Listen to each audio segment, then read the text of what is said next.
Merci, bonjour à tous et à toutes. Donc moi, je suis l'adjudant-chef Papa Daniel. Je commande la maison de protection des familles de Mayotte. Alors pour les plus anciens, ce sont les anciennes brigades de prévention de la délinquance juvénile qui ont donc été transformées depuis 2021 en maison de protection des familles. Qu'est-ce qui a changé finalement? Pas grand-chose. Nous faisons de la prévention avant tout, on ne fait pas de répression. Si jamais un jour je vous mets un PV sur la route, c'est que vraiment vous n'êtes pas bien. C'est que vous avez fait une grosse faute. Mais sinon, ça ne sera pas moi. Si un matin, je viens vous casser votre porte à 5 h du matin, c'est que réellement, vous avez fait une grosse porte. Mais ça ne sera pas moi. On peut le faire à 5 h, Bertrand, avec le JLD. C'est très rare, mais on peut le faire. Ici à Mayotte, il vaut mieux le faire à 5 h d'ailleurs. Parce qu'à 6 h, tout le monde est déjà dehors.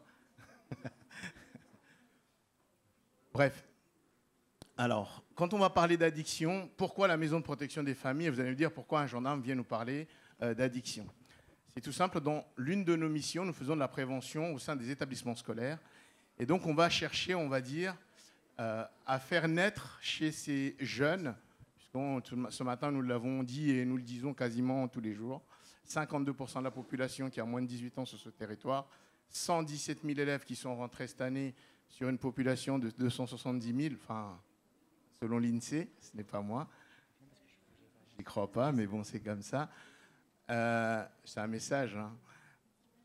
Est-ce qu'on peut laisser cette jeunesse comme ça? Les BPDJ existent en métropole depuis 1997. La première à Mayotte a été faite en 2018.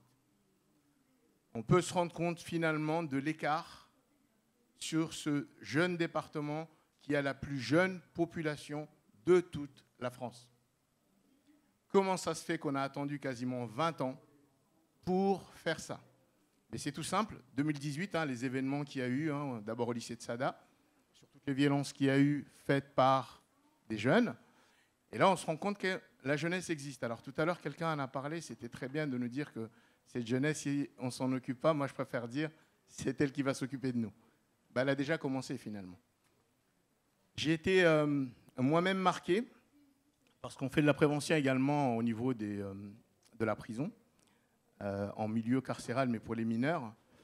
Et le jour d'une intervention à la prison, on est arrivé avec deux camarades. D'abord, on était en bleu, alors là, ce n'était pas possible, ils ne voulaient pas nous parler, forcément. Au bout de 2 heures, c'est eux qui ne voulaient plus nous laisser partir. Et l'un des jeunes m'a dit quelque chose qui m'a marqué et qui, je pense, me marquera toute ma vie. J'ai aujourd'hui 26 ans de gendarmerie. Il m'a dit « Pourquoi vous n'êtes pas venu me voir avant ?» Et ça fait réfléchir. Quand on parle d'addiction, par exemple, puisque c'est le sujet d'aujourd'hui, plus on va aller les chercher jeunes, non pas pour leur dire de ne pas faire, ce n'est pas notre discours à nous.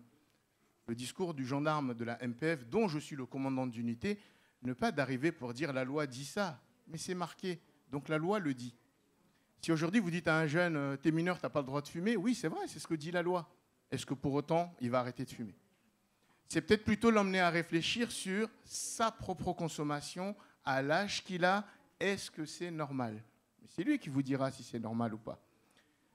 3 axes, je vais vous parler d'abord alors d'alcool à Mayotte, oui, les grands discours font qu'à Mayotte l'alcool existe. Oui, on est musulman, oui c'est vrai, c'est marqué quelque part. Mais pour autant, on voit de plus en plus de jeunes consommer. Alors, est-ce qu'aujourd'hui, on ira sur les plages leur dire qu'il ne faut pas consommer, alors que juste à côté, vous avez les parents qui consomment? Tout à l'heure, Mtchengoni a dit quelque chose de très important. Quand on parle de fête, par exemple, on fait une fête à la maison, effectivement. Vous avez parlé de Champagny. Il a 4 ans, il a 5 ans. Allez, boum, on débouche la bouteille. Est-ce que pour autant, le champagne, ce n'est pas la même chose qu'on fait? La prévention, elle est faite à quel moment? Ça, c'est ce que nous apportons au niveau des élèves. Non pas leur dire c'est interdit, parce qu'ils savent que c'est interdit, mais à réfléchir, donc ces fameuses compétences psychosociales, les emmener à une réflexion sur ce que vous faites, est-ce que vous en avez conscience ou pas. 6e, c'est souvent sur les violences, c'est notre thématique, mais pour les 3e, c'est sur tout ce qui est addiction. Quand on parle d'addiction, il faut parler d'addiction de plein de choses. Moi, je suis un addict des hamburgers, il va falloir que j'arrête un de ces jours. Mais c'est comme ça. Je suis addict des hamburgers, j'y peux rien. Il y en a d'autres, c'est la cigarette, c'est l'alcool. Un sujet nous préoccupe à Mayotte depuis 2 ans et on en a fait une thématique au niveau de la MPF, c'est par exemple la consommation de chicha, qui est tellement banalisée sur le territoire qu'on se rend compte que même en CM2, il y en a déjà qui sont à la chicha. Ah, merci madame, CM1. Mais madame, j'ai envie de vous répondre, il y a certains parents qui achètent des chichas qui les ramènent à la maison. Ah, donc il faut aussi qu'on fasse de la prévention pour les parents. Je vous le dirai tout à l'heure, on le fait également pour les parents. Ça s'appelle la parentalité. Je vous donnerai le micro, madame, il n'y a pas de souci. Ce qui est important, effectivement, c'est pourquoi on a parlé de chicha. Ce n'est pas un phénomène de Mayotte. La chicha, ce n'est pas quelque chose de culturel à Mayotte. Sauf que cette chicha a été emmenée également par des Mahorais qui sont arrivés de l'extérieur, avec des pratiques qu'ils ont à l'extérieur. Vous savez, le Mahorais, qui parmi nous ici qui est Mahorais n'a pas de famille en métropole, par exemple? Quasiment tout le monde a de la famille en métropole. Donc finalement, ces bars à chicha qui peuvent exister dans certains quartiers, non pas c'est le bar à chicha qui a été amené à Mayotte, mais c'est la chicha elle-même. Et maintenant, même sur certaines plages, vous voyez des gens en train de fumer la chicha sur la plage. Problématique, c'est que même dans nos quartiers les plus reculés, les plus jeunes sont également à la chicha. Donc on en a fait une thématique, non pas pour leur dire d'arrêter de fumer la chicha, mais de leur montrer les conséquences si on commence à fumer très tôt. On a également une problématique sur ce territoire, pas que de chicha, mais également par exemple d'une cigarette qui est de contrebande. Vous parlez de la Sélacanthe. Un paquet de cigarettes, c'est à peu près 10-12 euros, je ne sais pas, je ne suis pas très fumeur. La Sélacanthe, c'est 2,50 € le paquet. Et cette Sélacanthe nous arrive comment? Elle nous arrive par Kwassa des Comores. Bien entendu, sur une population qui est aussi pauvre, un paquet à 2,50 € ou un paquet à 10 €, le choix, il est vite fait. Mais malheureusement, cette chicha, cette Sélacanthe, quelles conséquences nous aurons à l'avenir par cette importation, même illégale, de cette Sélacanthe qui arrive sur ce territoire? Ce sont des questions qu'il va falloir se poser. Je reste que gendarme. Moi, j'apporte ce que nous constatons dans les établissements scolaires. C'est-à-dire, depuis quelques années, on a une tendance à un changement dans la consommation. Tout à l'heure, Mtengoni en a parlé très bien, et je l'en remercie. La consommation qui est faite de certaines pratiques qui n'étaient pas sur ce territoire. Alors, non pas importées, parce que c'est nous-mêmes qui l'avons importé sur le territoire. C'est personne de l'étranger qui les a emmenés. On fait également de la prévention sur les écrans. Prenez une classe de 6e. Je ne veux pas être gentil. Sur cette classe de 6e, les portables sont interdits au collège. Une maman vient à la gendarmerie, elle veut déposer plainte parce que la principale a confisqué le portable de son fils. C'est une voleuse. Madame, bonjour, vous connaissez la loi, vous savez que les portables sont interdits dans les établissements scolaires au collège. Ah oui, mais elle n'a pas le droit de lui prendre son portable. Mais est-ce que lui avait le droit de le sortir? La question se pose à ce moment-là. Quand je vous parle d'écran, quand on demande aux élèves qui s'endort en classe, parfois vous avez 20% des élèves qui lèvent la main. Et quand on leur demande à quelle heure vous vous couchez la nuit, quand on commence à dire 22h, 23h, c'est là où les mains commencent à se lever. Et donc je fais un constat, moi aussi j'ai des enfants, hein. J'en ai un qui a 16 ans, là, un de ces quatre, il va falloir que je lui casse la tête contre le mur. Non, c'est pas vrai, je ne vais pas le faire. Le fonctionnement, c'est quoi? Il est avec son téléphone portable, donc forcément qui est dans la chambre. À un moment, nous, on va s'endormir, hein, les parents vont s'endormir. Mais lui, pendant ce temps-là, il ne dort pas, il est sur les réseaux. Donc forcément, s'il se couche à 2-3 heures du matin, ici, l'école, c'est 7h30. Hein. À 8h, il est en train de dormir en classe. Et lorsqu'on fait... Mais c'est juste, c'est vraiment pas grand-chose, hein. On leur demande juste qui se couche après minuit. On se rend compte que 50% de la classe lève la main. Pourquoi après minuit, il se couche? Or que les parents sont persuadés que cet enfant-là, il est déjà en train de dormir. Mais non, mais c'est une réalité. Et donc, c'est aussi une question à se poser sur, non pas l'écran, mais peut-être l'utilisation de l'écran et quel contrôle nous avons sur cette utilisation. Je vais aller plus loin puisque on est là pour parler aussi également de maladies, mais dans cette utilisation d'écran, vous avez des élèves aujourd'hui qui font leur propre, c'est pas bien ce que je veux dire, études sexuelles sur les réseaux. Ils sont capables, eux, de vous dire, faire l'amour, je sais ce que c'est, moi j'ai 10 ans, je sais ce que c'est. J'ai vu ça sur tous les sites, ils les connaissent par cœur. Quand vous leur demandez de vous citer des sites, certains professeurs sortent en courant. C'est pas possible, il a 10 ans, il ne peut pas connaître tous ces sites. Mais si, ils connaissent les sites. Alors vous allez me dire, oui, mais on a les moyens en tant que parents de pouvoir, à un moment ou à un autre, bloquer, Wi-Fi, mettre des codes. Oui, j'ai une maman, lors d'une parentalité, puisqu'on fait aussi la parentalité dans les établissements scolaires quand on nous en fait la demande.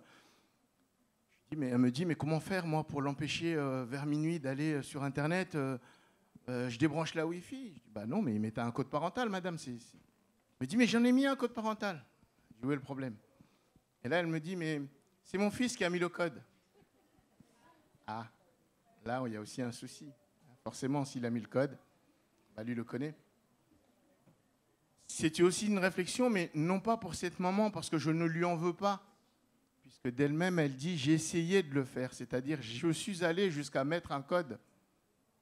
Mais la manière dont ça a été fait, alors c'est également ça où il faut revenir dessus. C'est toute cette population que nous avons. Aujourd'hui, chacun de nous veut que notre enfant, chacun de nous, on veut que notre enfant soit comme l'autre. Même si derrière, je n'ai pas les moyens de pouvoir suivre cet enfant, je veux aussi qu'il ait un téléphone, qu'il ait une tablette, qu'il ait un ordinateur, qu'il puisse avoir accès à Internet. Oui, mais on a une grande population qui est en précarité. L'illettrisme est encore à 30%, je crois, sur le territoire. Donc forcément, si derrière tout ça, nous tous, vous tous qui êtes là, parce que le milieu associatif sur ce territoire fonctionne, il ne faut pas se leurrer. S'il n'y en avait pas, ça sera encore pire. Le peu qui est fait, eh ben, c'est déjà beaucoup. Et d'ailleurs, applaudissez-les parce que ce n'est pas tous les jours. Mais moi, je travaille avec les associations. Quand je vois ce que font certaines associations, voire toutes les associations sur ce territoire, on peut les applaudir et je commencerai par les applaudir moi.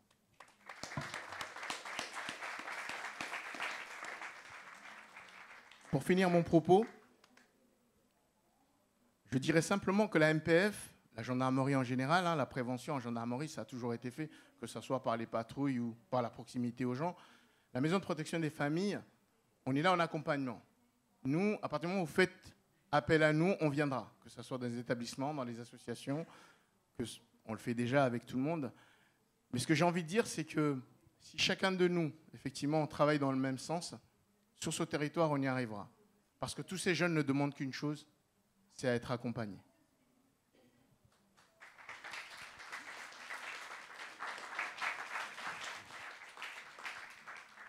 Pour ceux qui ont des questions, qui auraient des questions à poser. Bonjour, je suis Jean-Sébastien Fallu, professeur à l'École de psychoéducation de l'Université de Montréal depuis maintenant 20 ans. Je suis aussi une personne utilisatrice de drogue et je forme même la police à Montréal. C'est pas une question, mais je peux pas ne pas réagir. La réduction des risques, c'est pas empêcher l'accès aux produits. Il faut quand même pas pervertir la réduction des risques. Oui, évidemment, empêcher l'accès aux produits peut réduire des risques d'une certaine façon si c'est fait avec beaucoup de nuances et d'équilibre, parce que on le voit quand on fait que réprimer. Non seulement ça ne marche pas, mais ça crée des crises de surdose comme on a au Canada et aux États-Unis. Ça augmente les risques. On l'a vu avec plein de choses. La réduction des risques fonctionne. On l'a vu avec le sida, les préservatifs. On l'a vu même avec l'eau dans certaines communautés où on apprend à traiter l'eau qui n'est pas propre de manière artisanale. La réduction des risques, on la fait tous, tout le monde, tout le temps. Et ce n'est pas d'anéantir le comportement. Parler des conséquences en prévention, c'est mon expertise. Ça ne fonctionne pas.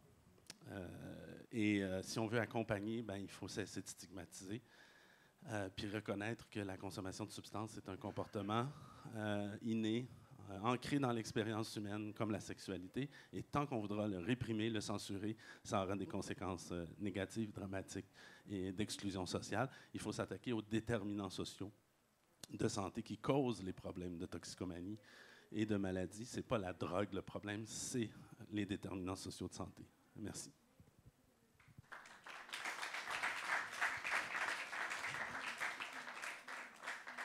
Ce n'était pas une question, donc ça me va bien, il n'y a pas de souci.